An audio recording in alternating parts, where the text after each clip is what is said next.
Good Vibes Only is here to take you on a journey to discover the weird and wacky world of wellness. It's brought to you by the globally renowned skin and wellness expert Marie Reynolds, who holds over 36 years of experience within the skin and wellbeing industry. Each week, Marie shares her own holistic lifestyle hacks and chats to other leading wellness experts to find out their good vibe story, discussing how they deal with day-to-day stress, anxiety, sleep, and skin issues. Listen in as Marie explores why, when it comes to our health and wellness, we need to look beyond the linear, question the norm, and think outside the box. I'm delighted to be joined by the wonderful Cathy O'Connor, who is Ireland's leading stylist. I met Cathy a couple of months ago in Ireland when my company, Marie Reynolds London, was being launched by our fabulous distributor, Olivia Murray, and we did an event there. And as soon as you came in, Cathy, I thought, wow, how elegant and classy, loved your style, and you looked fantastic. So I'll hand over to you if you want to introduce what you do and who you are. Well, I'm not sure if I can follow up after that gorgeous introduction. And yes, I'm a stylist for many years in Dublin. I'm also a personal shopper at Kildare Village, which is the equivalent of Bister, that type of setup. Trained also as a life coach, a yoga teacher, a hypnotherapist. So all sorts of other things going on as well. Oh, fantastic. I never even knew that. There you go. I just wanted to touch on how you find fashion and well-being paired together, how important that is. Do you know, I'm going to do a little kind of division because I think there's fashion and there's style. And so my definition of fashion would probably be more kind of trend-based, you know, the kind of seasonal trends that come out every season. And for me, the area I'm kind of more interested in is style, and the influence that has on well-being is absolutely huge. Yeah, it is really huge. I mean, there's lots and lots of studies about how setting your clothes out is really good for your mind. It's really good for mindfulness. Even just back to basics, when you're feeling really shitty, even just putting a nice lipstick on just instantly makes you feel brighter and more effervescent. Even people with mental health issues and severe anxiety and depression, that certain patterns and certain textures and certain colours all play a part of lifting their mood. Listen, I can well believe it. And, you know, Marie, for me, I guess, style is all about self-expression. It's a wonderful, visual, dynamic way to say to the world, this is who I am. And so I think when you're reaching that kind of point of wearing something that you feel really good in because you feel this is me, that I just feel so comfortable in this, I'm not thinking about anything, it gives you a confidence and it allows you engage with the world in a very different way. So I've seen this through an awful lot of shopping where people may be going to something and they start kind of second guessing themselves about what they should wear, what they're wearing on the night. And so rather than kind of being there at whatever is happening, they have this parallel neurotic conversation going on in their mind going, damn, I should have worn the black. Why didn't I put on weight? Why didn't I lose weight? Do you know, all of that kind of neurosis that we can, that self-talk, which can be really kind of damaging in a more profound way, but just really not make your night or your lunch or whatever lovely thing you're going to that enjoyable. So I think when we're at a point of going, this is me, I'm cool with me, this is what I'm wearing, to say to you, this is me, I think it's a great place of confidence to be in. Yeah, but don't you think that that's down to your own mindset, and especially with social media and what the message is being put out for social media of what women of a particular age should look like, or that you should literally just hang your coat on the mantle and then just give up.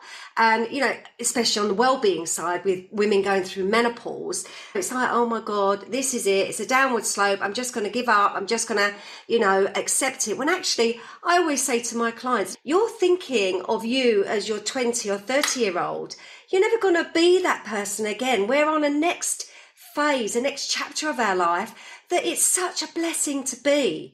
And it doesn't mean to say that you've got to stop wearing the makeup or stop wearing what fashion you want to wear or setting yourself to what society deems that you should be at a certain age. So what's your view on that? Well, don't even get me started. My big mission this year, in fact, is that I want to do a rebrand of midlife, because I think for so many women, they feel invisible and tragically can feel invisible to themselves.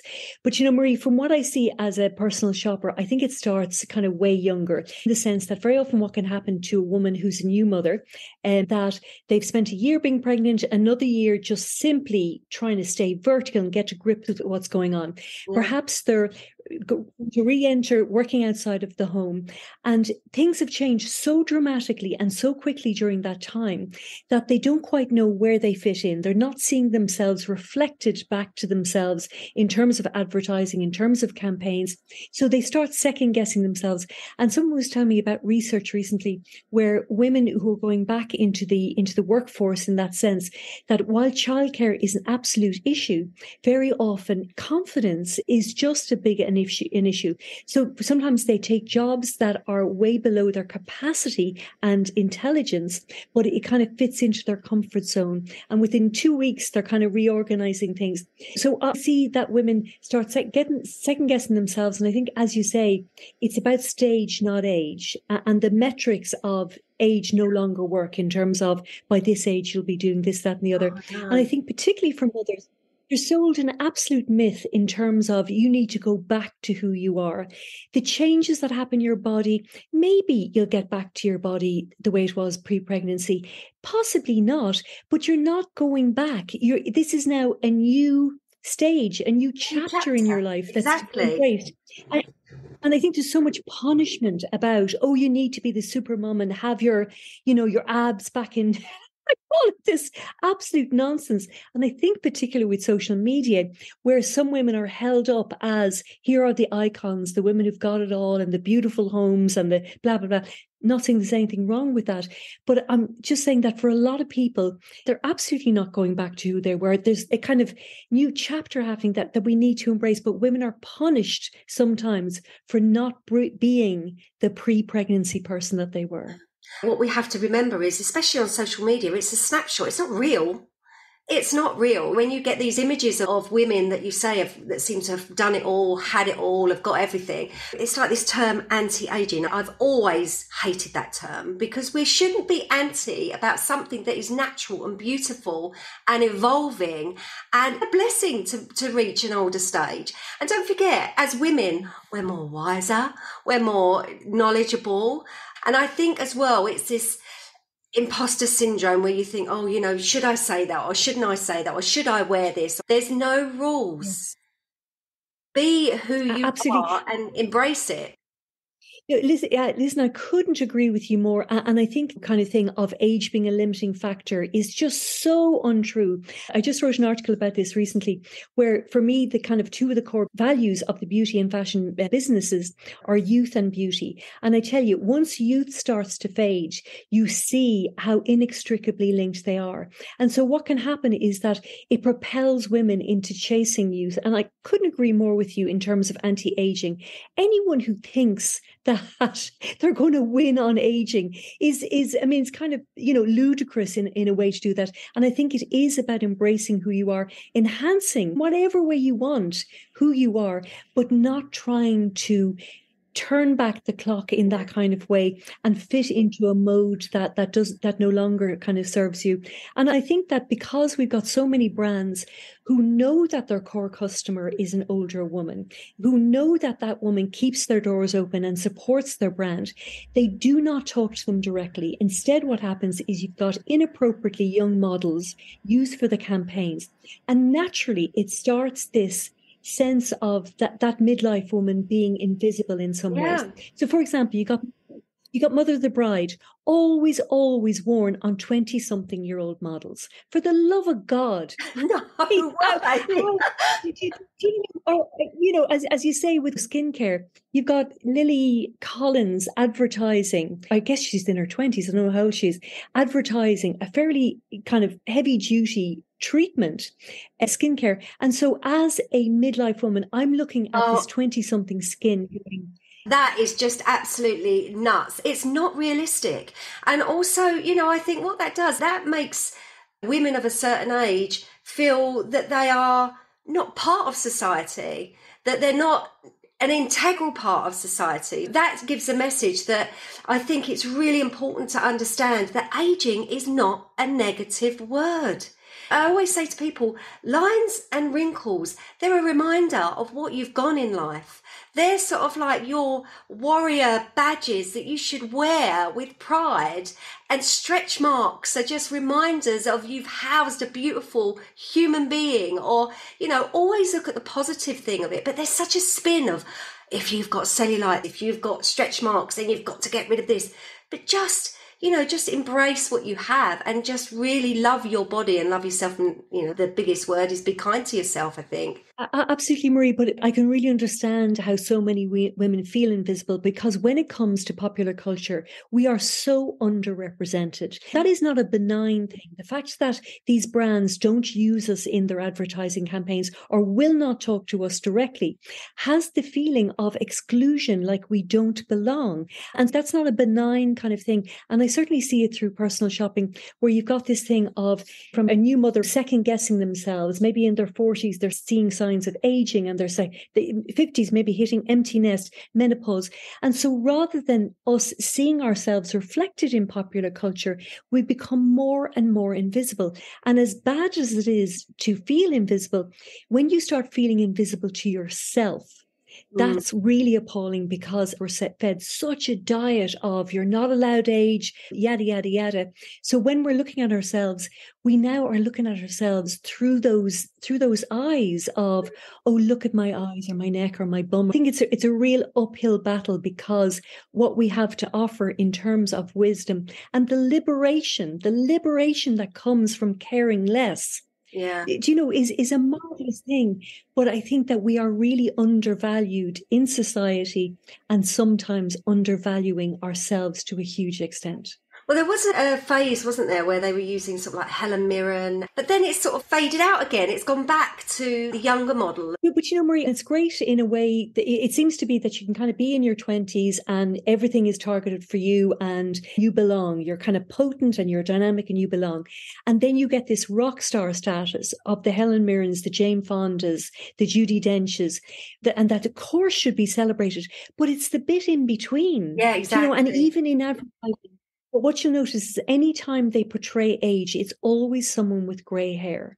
Yeah. So again, what you need to do is have the visible sign of aging. Yeah. That's the person they'll use, as opposed to, hang on, I don't have grey hair. So it's the bit in between. And really, right, in fashion and beauty, I think it's the mid-30s, as early as that, is this. Yeah, you're right. There is sort of like a gap that's missing out on that. I mean, we have some fantastic older icons like Iris Apfel, for instance. She's just amazing, isn't she? And she just really doesn't give a crap. She layers her fashion with high-end and flea market fashion, doesn't she? Did you know that Mattel actually released a one-off doll for her, like a Barbie doll, because she was such an icon?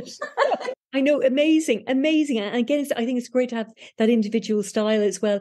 And one of the things that I think is potentially quite damaging is that unless in society we are being seen, and again, I say from mid-30s onwards, women who are rocking it, who are celebrating themselves, who are doing their own thing, feeling confident, looking good in whatever way that is, expressing themselves. Trina McCarthy is one of those women. I love her fashion. She's amazing. She's fantastic.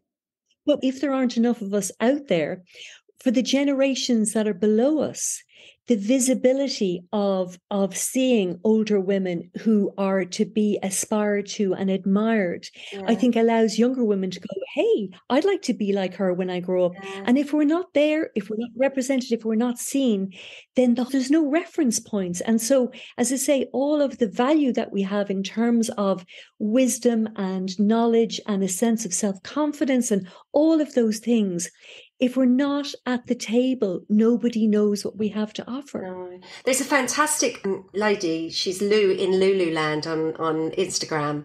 If you don't follow her, you must follow her because she's just amazing. She decided that she was going to buy a 1980s bus in America. She's English. and she toured all the way around America, and she's brought the bus home, and she's sort of like flying that flag of self-love and menopause, and she's got this mad fashion, and she's just amazing. So you must follow her. She's just fantastic. It really brings joy to my heart in a way, Marie, when I see those women out there who are incredibly stylish with a really strong sense of themselves and their individuality. Because in a way, fashion is so tribal that unless you actually start to develop a sense of personal style, very, very quickly you can feel excluded from what's fashionable, because more and more it's aimed at the young. Yeah, personally, I like very classical cuts, very understated. At the moment, I've got a big chunky knit on. My mum knits all my chunky knits. She's fantastic. I've never been really pressurised into fashion, I've got to say. I think people working from home just don't make the effort. That can affect their mood. And I think even when you're feeling like unmotivated, it really does affect that motivation, that creativity. My brother always said, it's never a sin to be poor, but it's a sin to look poor. You know, you can do it on a shoestring. There's no excuse. My husband, he has to do Zoom meetings, and he puts on a shirt and does these meetings. But he said, I can't believe almost every one of them, like, I've either got a hoodie on and just slumped there, can't be bothered. They look as though they've just come back from the gym. And I think that in itself affects your motivation, your creativity. I absolutely agree, Marie. And I think there is this kind of blurring of the lines between at home and the outside world, where before there was at home wear that you would never dream of wearing in the outside world. And that seems to have really blurred. I think you're absolutely right that I think when you're wearing something that you feel really good in, it totally affects your mood. And again, you're not wearing it for anyone else other than yourself. And I really notice with a lot of people how they have just really backed off from not even dressing up, but just kind of getting dressed in any considered way. And so they just reach for the same kind of look all the time. And I don't think it's a great place to be in. And with clients of mine, I find very often the first thing they'll say is, oh, I want to be comfortable. And it's kind of as if comfort and style can't coexist. Yeah. I mean, fabrics are so gorgeous now. There's a lot of stretch, a lot of room, a lot of mobility in things. But it just seems to be, oh, it's all about comfort. And really, you can be stylish and comfortable at the same time. And I think that unless we're kind of back making an effort purely for ourselves, it's a kind of slippery slope. When will you ever do it, if not now? No, that's right. I think it's so important, you know, and it's like you said, everything is blurred. You know, when I was younger, if you went out for a meal, you'd make the effort. But now it just seems no effort. And I just think that it really is sad. But you're talking about textures, that colour has very much to do with mood. They link in with joy or anxiety or motivation. So when you have a client in your personal shopping, do you take into consideration their personality and mood? No, it's all about them. Because for me, style is all about self-expression. So it's not about turning them into mini-me's. It's about who are they? What do they want to say about themselves? What makes them feel really confident? Such a joy, Marie. And again, I know in your work, it's the same for you. But very often people who come to me are people who really don't like their bodies and definitely don't like shopping. And they've already been out there, looked at things, can't find anything. And very often what happens is that they've got something coming up. It could be an occasion, it could be a holiday, it could be promotion, might be going back to work. And so they start looking at themselves through the eyes of others. And that judgment kind of paralyzes them. And so what I'm looking to do is to try and elicit from them who they are, what is their personal style, what do they respond to that makes them feel really good and really confident. And when they're putting on something, I don't even need to ask them if they like it or not. I know by how they stand. If they like it, they will start kind of posing in the mirror. I mean posing. I don't mean in any pejorative sense, but they'll start kind of moving and looking at themselves and kind of admiring themselves. And I can't tell you what an absolute privilege it is to have someone who's really very often lost their mojo, not feeling great about themselves, and where they're thinking, oh, well, there's no help for me, you know, I can't find clothes, or being very down on themselves. And to be part of that transformation where they're looking at themselves going, hey, I feel good in this. I really look good. And so it starts re-engaging them, and maybe they'll go out and buy a lipstick, but they reconnect to themselves and who they are. They're not dressing for anyone else. It's really about things that give them that sense of confidence. And ultimately, for me, confidence comes from self-expression. Anything, any environment, any human that allows you be yourself and create a space where you can be yourself really allows us flourish, because we're not defensive. We don't have that going on. So anything that allows you express yourself, feel confident about who you are, is absolutely to be applauded. And the time put in that is absolutely invaluable. People who've got busy lives, it's just brilliant to have a wardrobe where you're going, do you know what? I like everything in my wardrobe.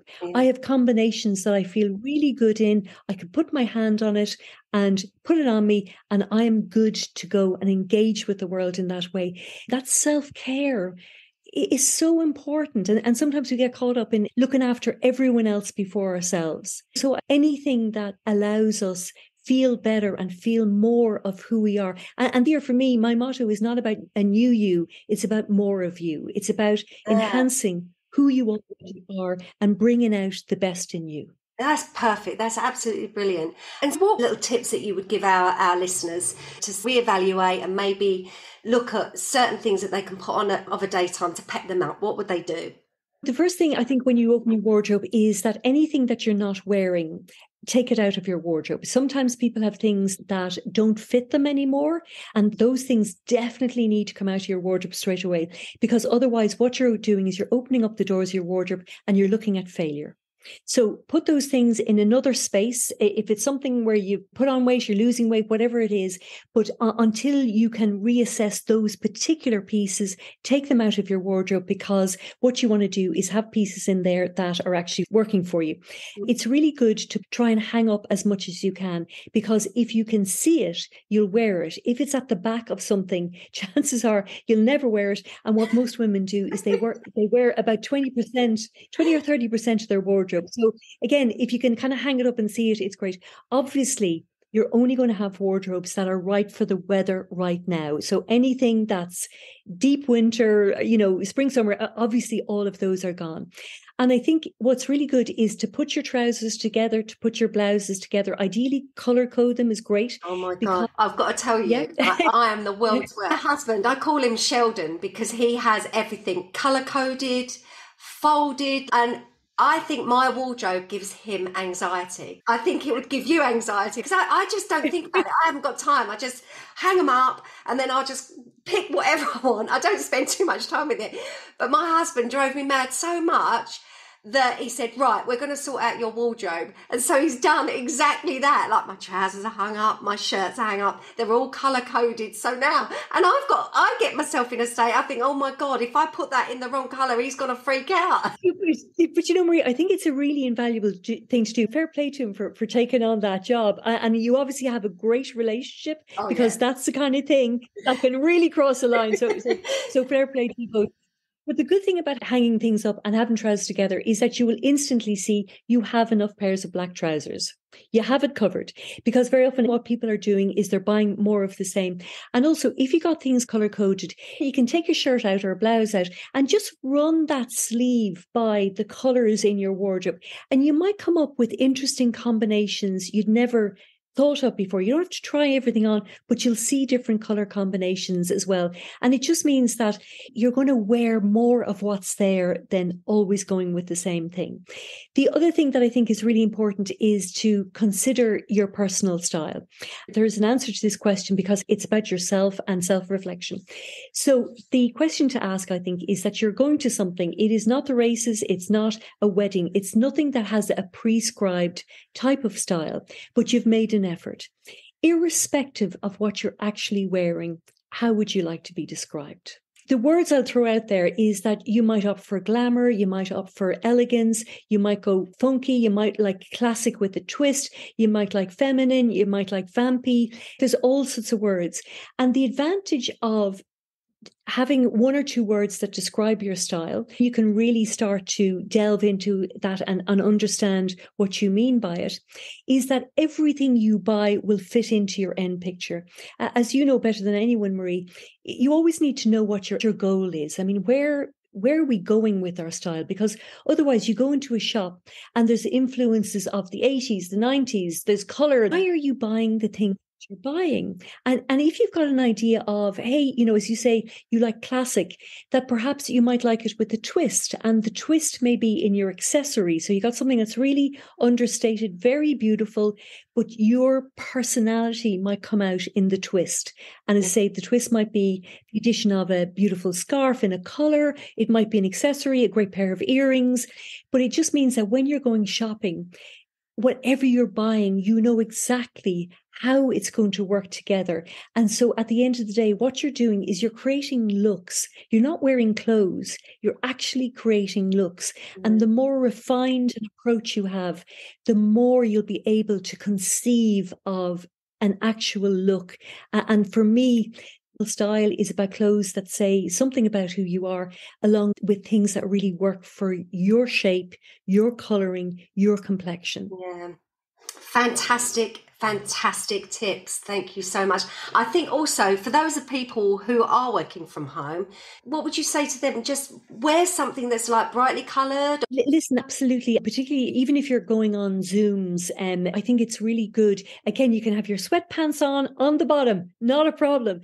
But wearing something that absolutely is colourful, that has a little bit of print, putting on a pair of earrings, because people judge, really quickly in that sense. Yeah. And so when you look like top of your game, supposing you are working from home, in a hybrid sense, and if you are doing business kind of calls that are from home, it's really good for you to look again for yourself and to feel on top of your game. And by dressing in that way, it's very simple. And also, if you are working in the home, again, a bit of color will totally boost your mood. For makeup you want to put on, even if it is only putting on concealer or a bit of lipstick just for you, will really kind of just lift the spirit, and I think you'll just have a better day. I think the great thing about wearing clothes that you feel are really you is that it's about confidence. You're not second guessing yourself. And again, the effort you're making really is only for yourself. So it's about what value do you put in yourself, and what are the habits that you have that really confirm for you that you put value on yourself. Yeah. Oh, Cathy, honestly, you've been so good. Thank you so much for your wonderful tips. Where can people find you on Instagram, or if they want to contact you? I'm a Cathy OC Stylist, CATHY Cathy OC Stylist on Instagram. And also, Marie, just to say what an amazing woman you are. Similar when I saw you, but in particular when you opened your mouth. Not only have I used your product, which I absolutely love. I mean, I've used multivitamins. I've been using your oil. I've been using creams on my face. But I just think women like you who have that perspective, that expanded perspective on well-being, are really to be cherished. And what I mean by that is that I really admire your commitment to your own education, where you have trained yourself in so many different aspects of health and well-being in a really profound way, which is fantastic. And so what you're offering to us is the absolute best of what you know, which is marvelous. And so it's not about, oh, here's the cream, because I know you don't even use the word anti-aging, but it's about a much more holistic approach to health and well-being. And just really admire you as a human being and for your integrity. But honestly, for what you stand for, and that the products that you offer us are a real reflection of you, your integrity, your commitment to education, and your commitment to giving us really great stuff. So, Cathy, honestly, I can't tell you how much that means to me, because, the skincare products and my method isn't really mainstream norm, and I've come up with a lot of challenges, but this is what I believe, this is what I have found to work, and my passion is to educate and to share my knowledge. So I can't tell you how much that means to me. Thank you so much. That's really kind of you. My pleasure. I'm delighted to be the recipient of all of that. Well, thanks again, and lovely to speak to you. And I hope not in too much of the distant future, I'll be coming over to Ireland and meet you all again. So thank you so much. Fantastic. Thank you so much. Bye-bye now. That's it for this week's Good Vibes Only episode. But there's plenty more wholesome, holistic information where that came from. Check out Marie's website, www.mariereynolds.london.com, or follow Marie on socials. For Marie's products, follow at Marie Reynolds London on Instagram and Facebook, and at Marie Reynolds_London on TikTok. You can also follow Marie's day-to-day content on Instagram. Follow at Marie Reynolds_MRL. Thank you so much for listening to Good Vibes Only. If you've enjoyed this episode, we'd love for you to subscribe to and review the podcast wherever you listen to them. And remember to share the episode too. See you next time.